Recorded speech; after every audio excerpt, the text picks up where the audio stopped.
Wasn't the fastest person when I started running, and and I didn't have the build of a lot of the stereotypical people in the sports I was doing. And I remember when I first started running, my neighbor, when I was running around the corner, he was like, "What are you doing, Rob?" He's like, "You're not an athlete."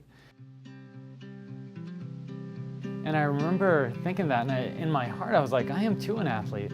And spending so much time doing things correctly, like the form and the technique, and before you know it, like you're at where I'm at now, like at the beginning of REM, one of the toughest cycling races in the world, and feeling ready and prepared and competent to do it. And that's exciting, because it's a long journey to get there.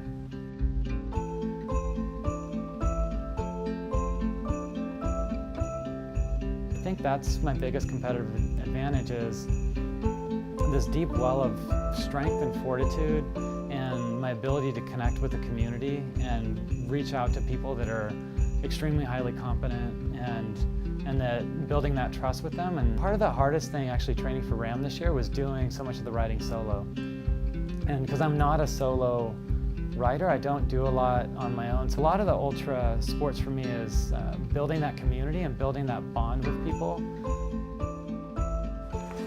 Sue Lots, soaring on eagle's wings, praying, go Rob and team.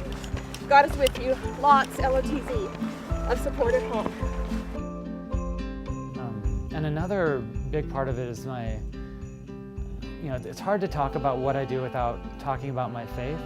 And it's kind of like, if you have a CEO of a company and you talk about the growth of that company without talking about the CEO, like to talk about the way that I go through ultras and how I'm so resilient and can pull myself out of those dark times, it would be impossible to do that without talking about me praying and reaching out to my mentors and reaching out to my community for support. Because it's not in my own strength that I feel like I finish things. It's through the bonds of the people I have around me, and my faith in God to, if it's His will to get me through the course, to carry me through and to deal with any injuries or stresses or mental fatigue, I feel that I'll get there. I'll find a way, regardless of what it takes within the scope of the journey. Like He'll push me through.